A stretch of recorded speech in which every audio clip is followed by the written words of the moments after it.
So we're going to talk about texting in 2024, how I would text if I was trying to engage with somebody romantically. Here are the rules that I'd follow. These are like guidelines and laws. Nothing is 100% exact. Nothing is 100% exact. This is just some things I would keep in mind. All right. So when it comes to texting, the best thing you're going to do when you meet somebody is trying to, there's a difference between online and in person, right? If you meet somebody online, you meet somebody in person, but I'm still going to try to get them to hang out the very next day. The reason why most flakes you will have that will happen because you don't have an intention of what you want to do. You'll say like, hey, let me grab your number. Let's hang out sometime. And they're like, great. And then you get the number and you're like, hey, what's up? It's me from the event. It's me from the party. I thought we should hang out. And they're like, who? And you're explaining yourself. And then you're like, I want to do a thing. And they're like, what? You're trying to explain it. The best thing that will make all of your numbers more solid is if you have a reason for meeting up. I'm gonna call it I call it the proposition of value. Okay, that means you have a reason for why you're meeting up. So if I say to somebody, hey, I want to meet you because I've got a lot of things going on in life. I put on great events, and I think you're an interesting person, and I think we can have some great chemistry. Let's try to hang out tomorrow before I invite you to one of my events. They're gonna say, okay. Right? There's a purpose to meeting up. There's a reason for it. There's a frame around the actual number.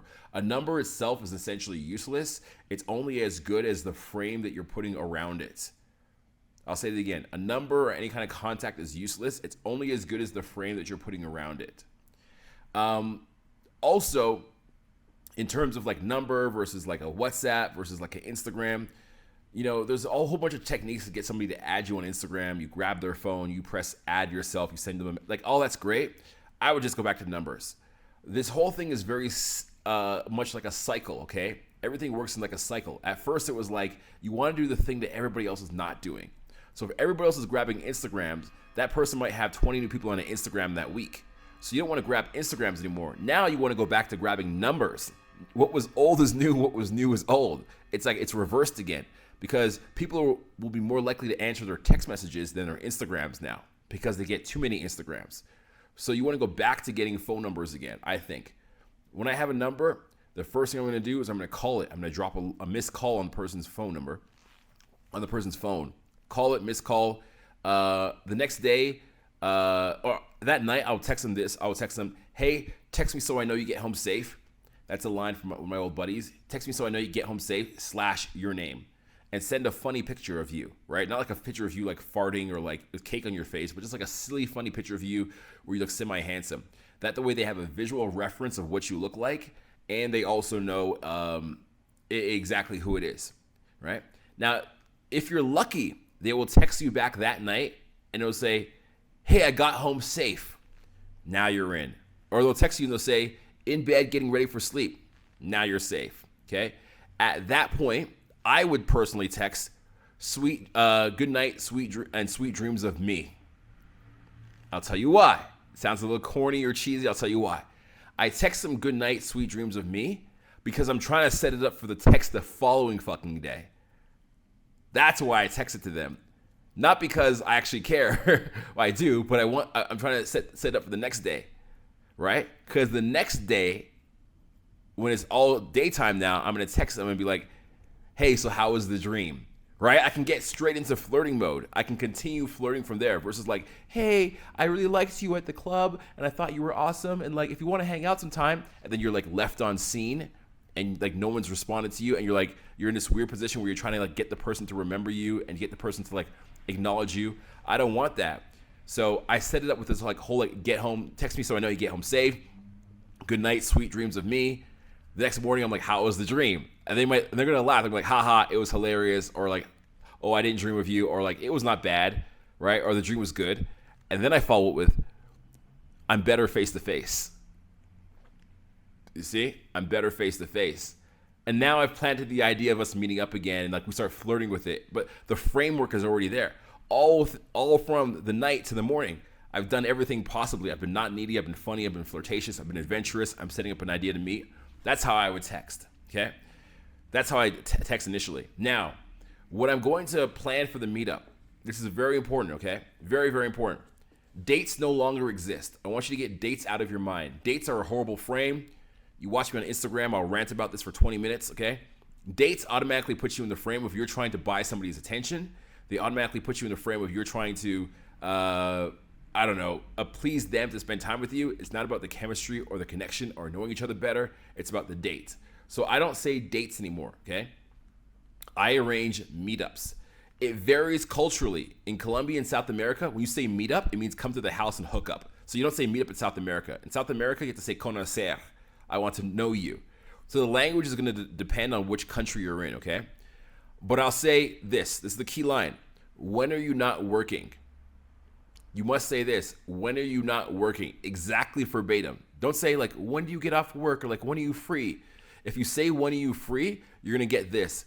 I don't know, like I'm busy all week and I have exams and like my cousins come from out of town and then I have this thing with family and there's this like work get together and they're gonna do this whole fucking itinerary of when they're busy and you're like, I asked you when you were free. The only wording that we have found to be effective is when are you not busy, okay?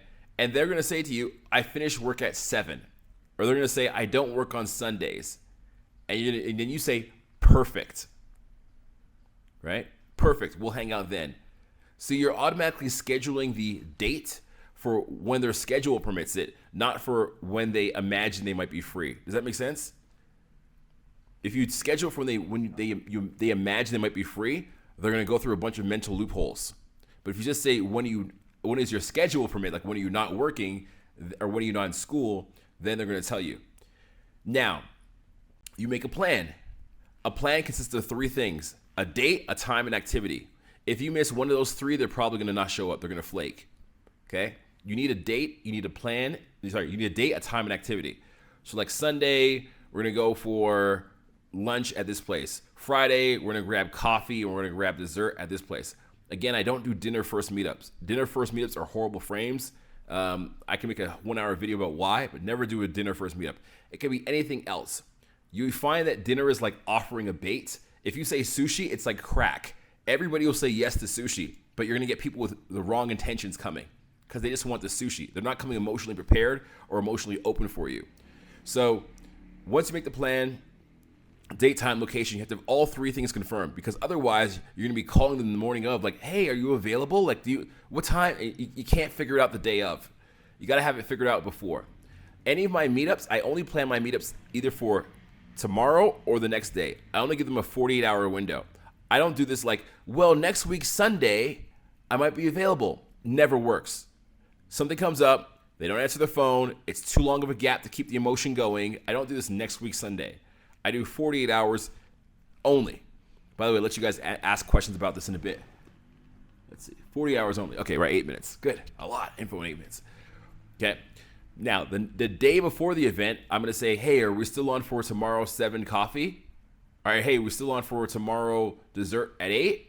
The day before. You must text them the day before because people have a habit of like not answering your messages. So if you don't text them the day before, what happens is by the time you do text them, your message is like at the bottom of their 30 received messages. I text them the day before to confirm and also to bump me up in their texts or their Instagram DMs or whatever. You must confirm the day before. You must. Then on the morning of the event, I'm like, hey, what's up? Are you excited?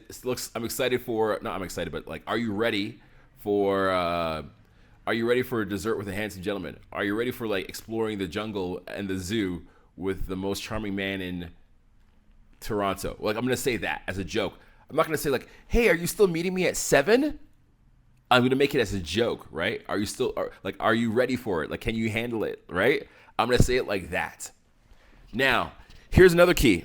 I'm going to give you guys so much fucking jewels right here, okay? Here's another key. Me and my buddy, who's not here, he just left with a lady. We've been experimenting with this for about 4 months. We no longer meet girls at the location. We don't do it anymore. We don't meet girls at the place of the date. Because what we have found out is that half of them flake and the other like 25% are like an hour late or 30 minutes late. There's nothing worse than like going to a restaurant and sitting there for 45 minutes for somebody who doesn't show up or somebody who's late.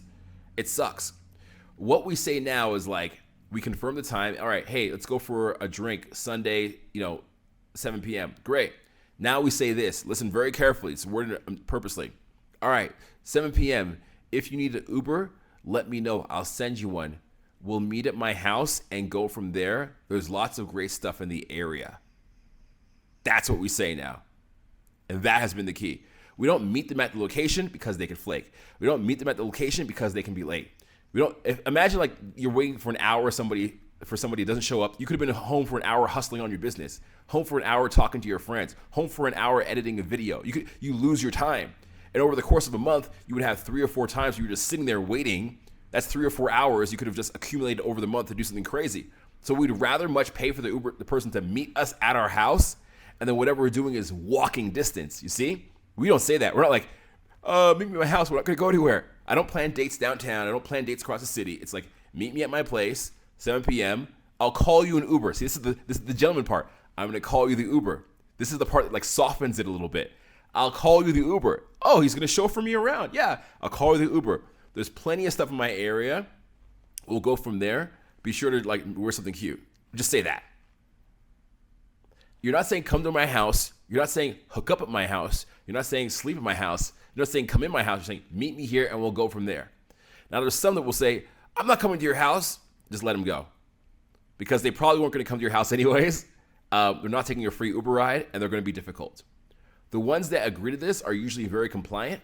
They usually are down for some fun later on in the night if you want to have fun.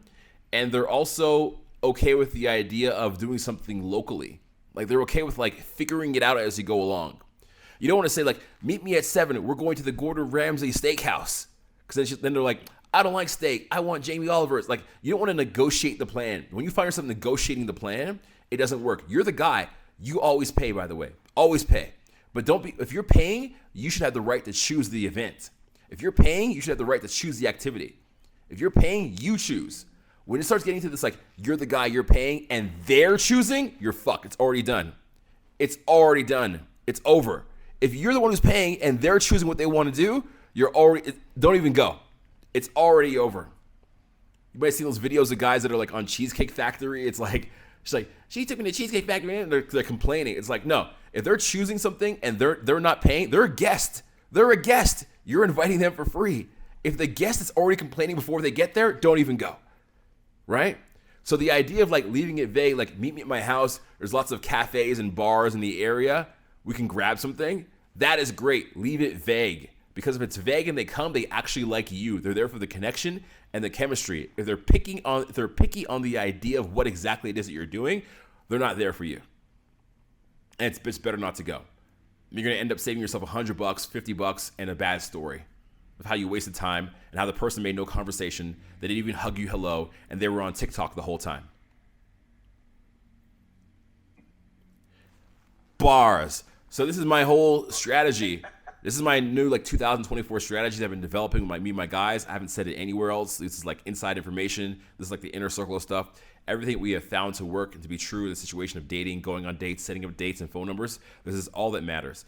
Also, I would say on the phone, if you can call, calling is great. Voice message is great. But leave your texting to a minimum. Your texting is mostly going to be useful for figuring out the logistics of the situation, not for like, maybe like a flirt here and there, but no long stories on text, no long explanations. You know, you can do verbal Aikido buckets on text, how I explain, but none of this like long stuff. Texting is mostly like 30 to 40% of your texting should be like figuring out logistics. The other like 20 should be, or 30 or 40 should be like flirting, and the other 20 of your texting should be like just like random shit, a meme, a joke, whatever. Don't get into any serious conversations about goals in life and what do you want, what's your 5-year plan. None of that on text, because what happens we find now is that people are like, even if you're right, they're looking for ways to exclude you over text. People have so many offers, they're trying to exclude you. So even if what you say is great, they'll find a fault in it and exclude you. So we just try to like text as little as possible and communicate as little as possible while still keeping it exciting before the meetup.